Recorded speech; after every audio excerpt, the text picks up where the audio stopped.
The world is not a perfect place to be in. It never was, and I guess to some degree, it was never supposed to be like that either. There always have been and always will be some events or happenings which makes the world a more unstable place to live in. A place where people turn against each other, and worse things always lurk around the corner, like a maze of dark halls. This can definitely be seen in the modern era, where politics, strife and disasters follow suit in a historic storm which has made these times unbearable for some. This might be a good foundation to call the modern day the worst timeline. But despite that, the worst of the worst have never actually happened. We've always overcome our inner struggles and have always survived all threats of human annihilation. But what if it wasn't like that? What if all the events we have just gone through, which has worked like meteorites hitting the planet, were way worse? Imagine a world where brother shall fight brother because of fear, political gains, or simply pure hatred. A world that gets turned on its head as the leading superpower fades away and wars and atrocities, some thought to be impossible in the modern era, spring up all over the world. Imagine a world where hope crashes, peace dies, and the fire rises. Yes, today we're going to take a deeper look into the alternate history scenario of the Hearts of Iron format called The Fire Rises, which is soon to come out. Yes, I know, a bit unusual for me, but you know.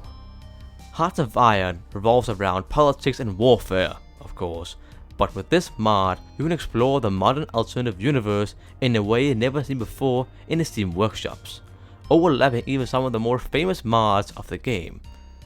However, in this video, we will focus mainly on the lore of this mod. So, let's see how bad things could actually have gotten in this 20th decade. I don't think I need to remind you of the events of the past decades, their political strife and their many wars, and to some degree, I can't. However, for context, this might be needed. As the Cold War ended and the Soviet Union too collapsed, the world seemed to go into a much better and more safe place. Since there was only one major superpower now, we could go into a time with democracy, a free liberal market, and safety from any major wars. However, that was apparently not the case. The Russian bear might have been cut down, but was far from dead. Slowly trying to pick up its pieces, Russia tries to find its place in this Western-dominated world. The Arab world too didn't have a great time either, as screams of reforms and a more Western outlook ended in failure as the states began to cut down on this protest, which either gave the opposite effect or ended in a collapsed state like Yemen or Syria. And even the US, which should have gone through a type of golden age as they are now the world power, seemed to have gone down yet another period of chaos and instability. Not since the Civil War has the country been so divided on so many topics. Inequality, poverty, economy, racial issues, foreign policy, and even anger seem to have sparked even more instability in this country, which was lacking it in the first place. And with all these chaotic events of this short decade, and the thought that a peaceful 21st century looks like a faraway idea more than anything else. And even in the 2020s and the modern era, the world is a far less peaceful place to be in than previously expected. The virus attacks, the sloppy economy, worldwide protests, and even two candidates of America, which they had to choose and the rest of the world had to deal with. This is also where our timeline and the TFR timeline splits, as we seem to have survived most of these chaotic events as the corona restrictions are disappearing and the economy is slowly coming back together. Slowly. However, that is not the case in the TFR timeline. It's in the start of the year 2020, the decade of the many chaotic events, that the TFR timeline begins, and where our timeline looks like a dream compared to theirs. So how bad could things actually have gotten? In this universe, the US is even more rocked by the pandemic as they are simply less prepared for this version of the virus. A bit more surprising, a bit more aggressive. making the pandemic an even more chaotic event. This confusion and anger the lockdown brought with it seemed to have spilled over into other events that year, as people began to march on the streets and take out their anger on the cities, as the protests against police violence and racism becomes more than just peaceful, and the cities begin to fall into states of anarchy. These brawls between law and order could only end badly. This anger seemed to have peaked as a young man by the name of Quinton Evans is shot by a police officer who was confused by the mess and chaos of the protest. Evan died that very night, and along with that did a swift end to the protest, which only became more violent and chaotic. This murder of an innocent civilian leads to many groups like BLM, Antifa, anti-gun groups, and even pro-choice people to form a collective movement simply called the Movement, which makes the many riots and protests around the country more extreme. While the infection rate begins to skyrocket, so does the death count. While any death is a tragedy in itself, some deaths have a bigger impact than others, which can be seen in the other important turning point of this timeline. Saudi Arabia is a country that is very important in the global market, mainly because of oil. Whilst being an important country, it's also a different country. It is one of the only countries in the world that's an absolute monarchy where one man rules it all. Their king, Salman bin Abdulaziz, did survive the pandemic in our timeline pretty well, which is lucky for a guy in his 80s. However, in the TFR timeline, His Majesty wasn't so lucky. Whilst trying his best to avoid the disease, this more aggressive variant didn't spare any, and it ended up in the royal palace where it affected the aging king, who sadly passed away not long after. Now, why must a country like Saudi Arabia, and especially their king, be important in a timeline like this? Well, Saudi Arabia is far from the most stable country in the region, and, after all, it is the Middle East. As the king died suddenly, opportunists tried to get hold of power in the country, as the crown prince, opportunistic princes, and even a liberal reformer makes their voices heard. As murder plots began to take action and clashes began, a total collapse was inevitable, and soon the entire country fell and a civil war began. Despite all sides wanting to wipe out each other, they do agree on one thing: keeping the Grand Mosque in Mecca sacred, and have declared a safe zone around the area. A safe zone which will be exploited by a grim face which shows itself once again in the Middle East, now under a different banner. Again, Saudi Arabia is a kingdom of oil, so even as the world economy had problems because of the pandemic, and the loss of oil sales and the collapse of this rich country ended in economic disaster which most nations simply couldn't handle. China and Europe could do nothing but watch as their revenues fell and their prices skyrocketed. The US had to stand and watch as the economic blow only counted as fuel on the fire, which only seemed to rise and not fall down for a single moment. Could the US ever catch a break in this deadly century? All but Russia, which seemed to enjoy this moment as the large oil deposits in their country, which they could sell to both China, Europe, and themselves, made their economy stable in this unstable time. And for the first time in a long while, the Russian economy was growing. In our timeline, the damage of the disease, the protests, and the economy had more or less fallen down before the US 2020 elections. But with a large economic crash and the memories of Evans still fresh in the American people's mind, then there were still cities burning as the voting booths began to open. These elections could only be important as the country seemed to face so many dangers they could hardly even count to some of them. So who would they pick? The incompetent Donald Trump, which seems to not be an exact help for the mass stability of the country, or the former Vice President Joe Biden, which might be a breath of fresh air or an even worse alternative. These unusual circumstances that the country had to find itself in also meant that people were polarized like never before. Either you were with us or you were against us. There is no longer a middle ground, a collaboration between the two sides. Now it was bloom or doom for the American people. So, who could have won? Just like in American politics, there are two paths you can take, but ultimately they end up going down more or less the same route. So let's take them one at a time and explain how a possible and short presidency from both Trump and Biden would look like.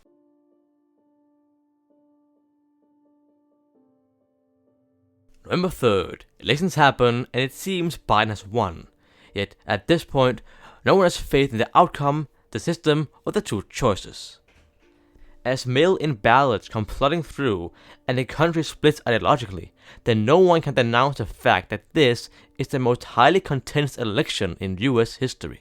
The media wants Biden, but the people are a bit more skeptical. The very next day, Trump warns his voters that the election may have been stolen.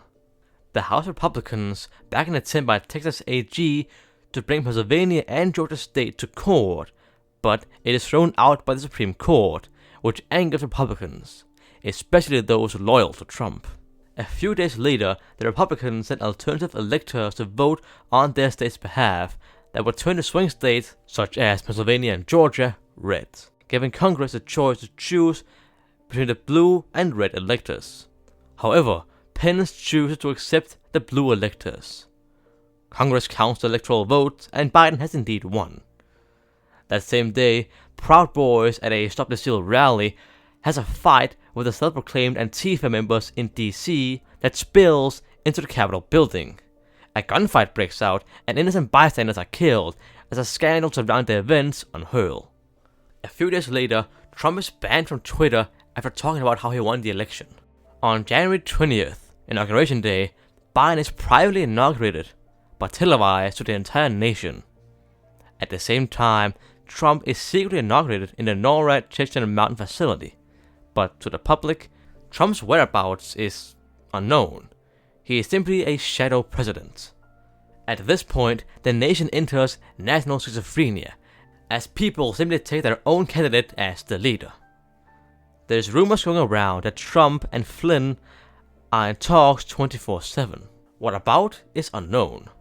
Trump claims that he had a phone call with Georgia's Secretary of State about finding votes, and says it is proof that Democrats used the mail-in votes as a way to cheat the election. At this point, Congress has come to a standstill, as no one trusts one another, and each side believing the entire thing is rigged by the opposite side.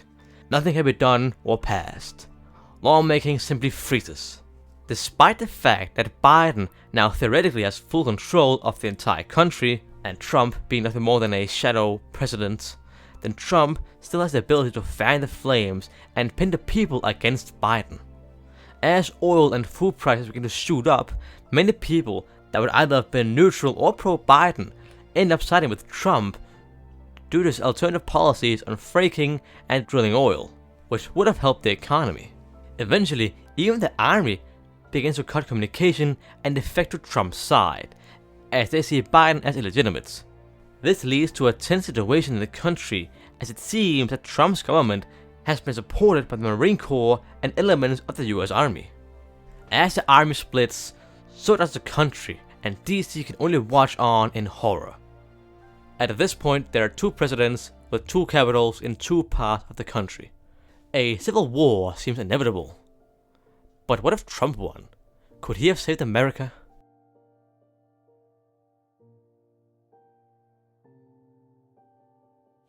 November 3rd, elections happen, and it seems that Trump has won. Yet, at this point, no one has actual faith in the outcome, the system, or the two choices. This is the most highly contested election, with ideology running fervent along with the mail-in ballots. More and more people are voting than ever before, as the media is calling for Joe Biden. However, the people are very skeptical of the results. Even all the way in December, the election results are still being delayed, and the part of the nation that still believes in the system are on edge. The entire nation is tense, and that December day, that year, families along with the entire country is torn apart by simple politics. Ohio, Pennsylvania, and Georgia go into recounts. The recounts conclude, and Trump did indeed win all these battleground states. The Democrats sent alternative electors to vote on their state's behalf, that would turn the entire swing state, like Pennsylvania and Georgia, blue, giving Congress a choice between red and blue electors. However, Pence chooses the ones first sent, that being the red one. Along with that, Congress count the electoral votes, and yes, Trump still wins. This makes a lot of Democrats upset, and they feel that their electors were not chosen. Therefore, many Democrats publicly denounce Congress. That same day, there are protests outside the White House, which isn't a new thing. However, this protest turns bloody as people try to rush the gates. 5 are wounded and 2 are even killed, and an entire scandal surrounding this event unfurls.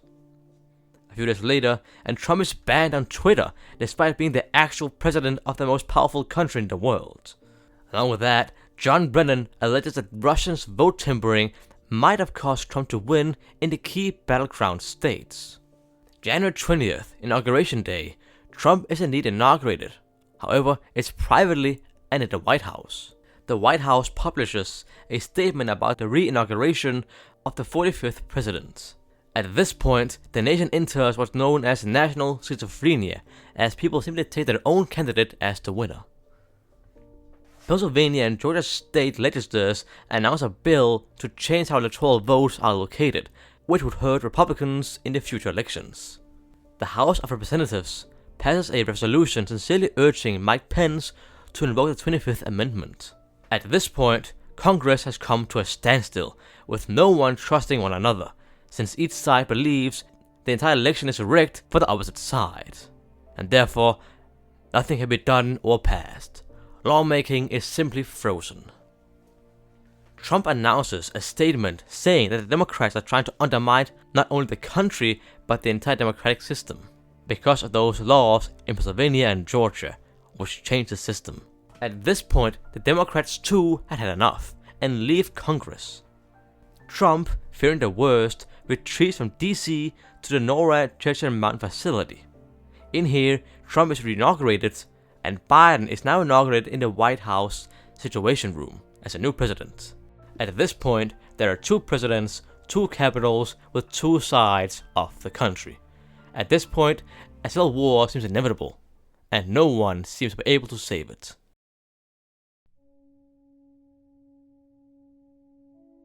Whoever wins is not the important part here, as, again, it all ends with the same result. In our timeline, the Republicans could hardly even handle Trump losing, claiming that Biden stole the election, just like how the Democrats claim that Trump wasn't their president during the last election. America as a country is lost, as it begins to split in half. While they both claim to be the United States of America, then these divided lands go under different names, with Trump's America calling himself the American Constitutional Government, and Biden's America using the new name Union of America. But mostly, people still use the terms like Trump's or Biden's America. The post-election period is simply known as national schizophrenia, as there are no clear winners. People simply take their own candidate as the winner. Therefore, there are now 2 presidents with 2 parts of the country following them. With 2 governments in the same country with 2 capitals and 2 presidents, a civil war seems inevitable, as the 2 sides begin to butt heads. However, as these 2 sides begin to prepare for a conflict, other non-mainstream political groups begin to rise up as a kind of third alternative, as they want neither side to win. Because, after all, it's these 2 Americas which caused so much trouble in the first place. So someone else have to save the nation. So, someone did. Right-wing militias, left-wing militias, ultra-nationalist groups, anarchists, democratic appeasement groups, and local protection leagues begin to rise up as the entire country begins to smother. What first begins as a standoff turns to minor clashes, which evolves into fighting grounds, which finally ends in a state which can only be described as the Second American Civil War.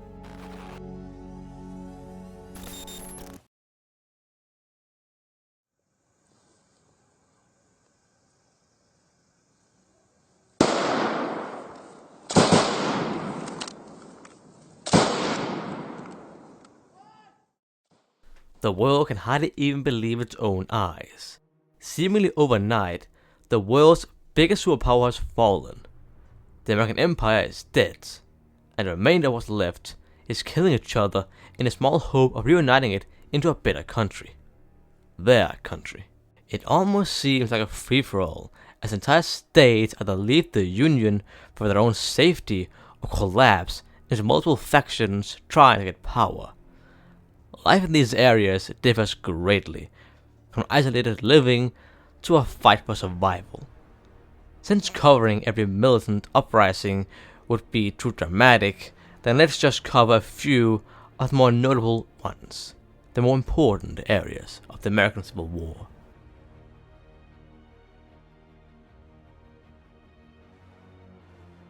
The collective states in the northeast of the US, along with the New York area, did not bode well with the collapse of the US.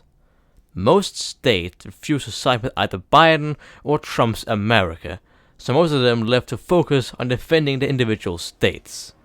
So did these areas as well. However, with such a small area to look over, with such a diverse population, the local police and military could not control the many non-mainstream groups appearing seemingly everywhere. One of the bigger groups here is a group of American patriots who seek to rebuild America to its former glories, refine its former values, and destroy all the degeneracy that has swept over the country, where tyranny comes to die. They want to reclaim America, in their own words. This group of nationalists, mostly consisting of young men, call themselves Patriot Front, and are under the leadership of Thomas Rousseau. Their ideology seems to be mixed, as they don't fall into a direct group or specific region, but can be seen as a mix of nationalists, authoritarians, and even fascists, who still keep a distance from the many skinheads and neo-Nazis which have made their own faction in the country.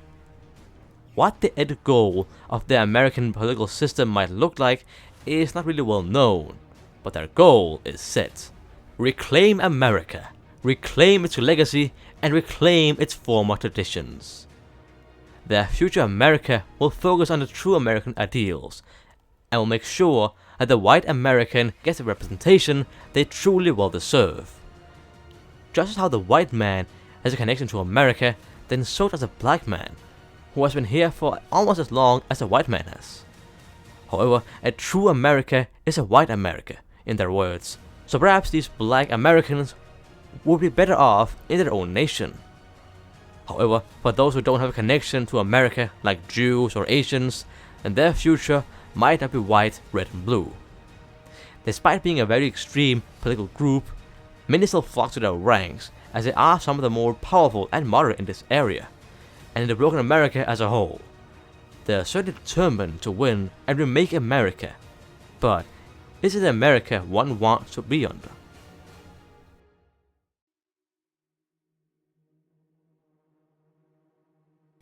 On the other side of the country, things aren't directly better.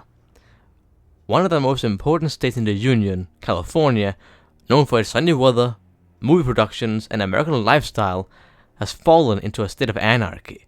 In fact, the entire West Coast is fighting amongst themselves to unify the area.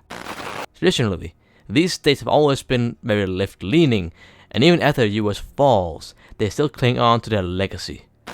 One of the biggest breakaway groups in the entire country can be found here, which calls itself the American People's Liberation Army, short for APLA. Their political view is far left, and they want to rid America of all its bad names and rebrand it as a country without racism, without high inequality of income, and without the broken American capitalist system, which have brought so much pain to the country. However, that seems to be one of the only things they can truly agree on, as gathering this big of a breakaway state with such a broad ideology as simply far left has made the state into a big tent coalition of different brands of socialism, which work together for a red America. The Octoberist, which can be seen as plain old Marxist-Leninist communist, is looking for a proletariat dictatorship where the role of America shall be reversed. Now it shall be the land of the free, as no sexuality, no race, and no working man shall be oppressed by Wall Street. The Jacobins, who can be seen as the more nostalgic communists, look more towards a former Soviet Union for inspiration, as they mix American patriotism with the socialist state to create a proud nation of free working men. Their place in the APLA government has segmented the breakaway state as a state with Chinese interest, as rumors of armaments personally sent from the CCP can be found in Santa Monica and Newport. The anarchists who seek to totally reverse American ideals want to implement a socialist political system, but mainly focus on the many wrongs of the American country. They see American culture as reactionary to the core and want to get rid of it. Along with that, they seek to decolonize America and liberate all those who have been trampled by this oppressive state. Lastly, there is the neo-socialist, who can be seen as the softer side of the APLA. They want a socialist democratic system, a strong welfare state, and end the reactionary way of the American country. Despite having a lot they agree on, they also do have a lot they disagree on. This breakaway state is again one of the more powerful in the country. But will infighting and disagreement lead to a collapse of the left?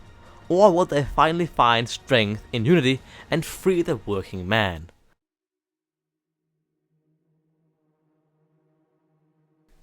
Even though a civil war is far from the best place to be, then some areas are clearly better than others. And now, I'll show you one of the worst places to be in. The great state of Florida didn't avoid the civil war either. The state known as the Sunshine State was perfect for vacations and retirement. But that is not what you find here. The many crazy people in Florida, which has always been torn between the left and right, has now become one of the worst places to be in the entire world. Mafia, terrorists, state militias, and all have tried to take power in the area. But one of the worst of them all is the Atomwaffen Division, known as AWD, a neo-Nazi group, worst of the worst. The name Atomwaffen Division is a name a lot can probably translate right on. But for those that can't, then this breakaway state calls himself the Atomic Weapons Division in German, where they get a lot of influence from. Despite being a state with a small chance of reaching far in its freefall, they have voiced interest in the large nuclear deposits of America. But they will never reach so far, so better think about the chaos such an event would ensue. Now, neo-Nazis isn't a new thing in this American Civil War. A bunch of people go to the far right to get order and stability in this broken nation. However, none has gone so extreme as these guys, and that says a lot. Even other Nazis on the far right sees Atomwaffen as too extreme, and themselves don't want to cooperate with them. Pillage, murder, terror, anything that comes out of this place seems almost legendary. Yet it is indeed true. These people are simply this chaotic. Luckily for us, these people are some of the weaker ones in Florida, as some of the many mafias and even the state itself tries to take control. Yet, an entire state takeover isn't impossible, as these people are armed to the teeth, ready to do whatever it takes to take control, and make their new order ideal. As a civil war seems to be the worst of the worst, then these people have somehow made it even worse. Their reign is like no other seen in America. Even the most extreme and chaotic groups have a system for the future of America. But these guys only want themselves. They will conquer all who oppose them and leave no conquered land useful, but only sow seeds of anarchy and chaos. Truly, the devil has come to America.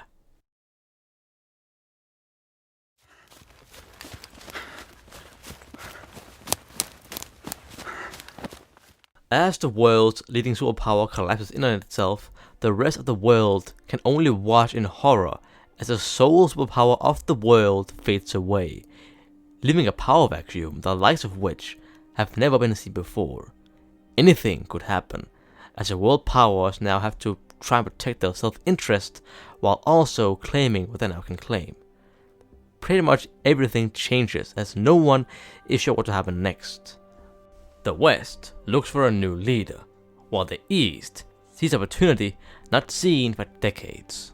Again, the world more or less revolved around America, as they were the country who made the rules and could do as they please. So now we will look into how different areas might try and comfort themselves in this unnerving new era, either for good or bad. The North Atlantic Treaty Organization, also known as simply NATO, has always been sort of led by the US. They were the country behind the idea, they were the most powerful member, and they always had leading roles in the organization with the Musketeer Oath. However, as the US as a country ceases to exist, then someone has to fill the void it has left open. Who will be the new leading member of the now nearly solely European Defense Pact? There are a lot of countries that can fit the role, but there can only be one, leading to infighting amongst members. 3 members try to lead the pact, as they see themselves as fitting for the role as a leader of the Western defense, those being France, Britain, and Germany. Britain often sees themselves as a protector of peace in Europe throughout history, combined with their rather sturdy army, navy, and air force, and their many bases around the world. They see themselves as a fine pick for the leading country in the NATO pacts. France, now the largest army in NATO apart from Turkey, military experience, European influence, and a military presence around the many areas of the world, see themselves as the most fit country in the pact to lead the military alliance, as they, of course, are the most military fit nation amongst the others. Germany, despite having a smaller military and military presence, still see themselves in a leading role, as a large economy and great influence gives them a powerful status around the West. But is the West defense ready to be led by the German Bundeswehr, the offspring of the past Wehrmacht? This infighting must be dealt with if the West wants to stand its ground in this new, dangerous world and prepare for the threats that might lay just beyond the border, or perhaps even inside. Russia, as one of the only nations benefiting from the collapse of the US and the economic crisis, now has a chance to regain the lost power and influence after the fall of the Soviet Union. Perhaps it can even take its spot as a superpower back. Even though one of their main rivals has collapsed, the threatening NATO is still intact, with what feels like the sole purpose of only weakening Russia's influence, and perhaps even removing the Russian state from the map. If Russia wants to show that they are still the mighty power that they are, and will not bow down to the unfair demands of the West, then they will need a strong leader to guide the way. Luckily for Russia, their leader since the year 2000 have always been tough at work for Russia's sake, growing its influence and cementing its place on the world stage. But as a simple disease seems to have done a better job at strengthening Russia than the 20-year-long leader of Russia itself, then things might have to change in the near future. However, before anyone can even question Putin's rule, he is struck down by an unknown yet angry assassin, leaving Russia and the Kremlin in crisis. Now, with Sergei Naryshkin in charge, elections are held between 3 parties who will serve Russia. So who would lead the helm of the Russian Federation, if not Putin, which has more or less taken the title as a leader to himself? Who will the Russian people vote into office? Will they vote in Putin's puppet, Dmitry Medvedev, who shall continue the United Russian Party's monopoly on power and continue Putin's political philosophy? Or perhaps Gennady Androvich Shuganov, the chairman of the Communist Party of Russia, who will try his best to not only get Russia back on the world stage as a major power, but will even try returning to the nostalgic era of the Soviet Union, because whoever does not miss the Soviet Union has no heart, but whoever wants it back has no brain. Or perhaps it's time for something totally different. Perhaps the LDPR, with Vladimir Zhirinovsky as their leader, will take power over Russia and give Russia what it truly deserves: a rebranding, a competent government, and bigger borders. But as the NATO countries begin to fight amongst themselves about who should lead the pact, and Russia seemingly benefiting from this economic collapse, and the West has never been weaker. If Russia ever wants to move westward and take back what they see as their own, then surely it would be now. So, who is to stop them? Ukraine might just be another European nation living through this dark era of human history. However, they are in a particularly bad spot. After having renounced most of their Russian influence, leaning more towards the West with President Zelensky at the helm, and having kicked out the former pro-Russian president in a so-called revolution in Kiev, the country of grain and blue skies tries to find peace in the Eastern Europe. However, Russia, with their luck seemingly having turned around for the first time in decades, prepares to test their luck on the battlefield. While Belarus is clearly on Russia's side, then Ukraine has always been the odd one out of the three core Soviet republics, which the two others now want to change. A military invasion seems like the best thing to do. Who's gonna stop them? The US is dead and NATO has their own problems to deal with. Surely, a military power like Russia can take over a simple breadbasket like Ukraine. Despite suffering deeply from the economic crisis and the now lack of trade from the US, the Chinese economy and trade empire, the very thing that gives China so much influence, seems to be weakening. As the largest market of consumer goods on Earth just died, then China will have to find other ways to improve its economy. Luckily for Xi Jinping and the CCP, the Chinese economic sphere is one of the largest, so they have plenty of countries in which they can invest vast amounts of money, which is a must if China wants to stay afloat in this uncertain world. However, as one opportunity goes down, another one comes up. As the US has fallen, then China seems to be the new strongest power on the globe, now having one of the most powerful economics, powerful militaries, and now even the most empty backyard. As a string of islands which lay off the Chinese coast seems undefended as the US carrier fleet has fled to Alaska, then the time for expansion might finally have come.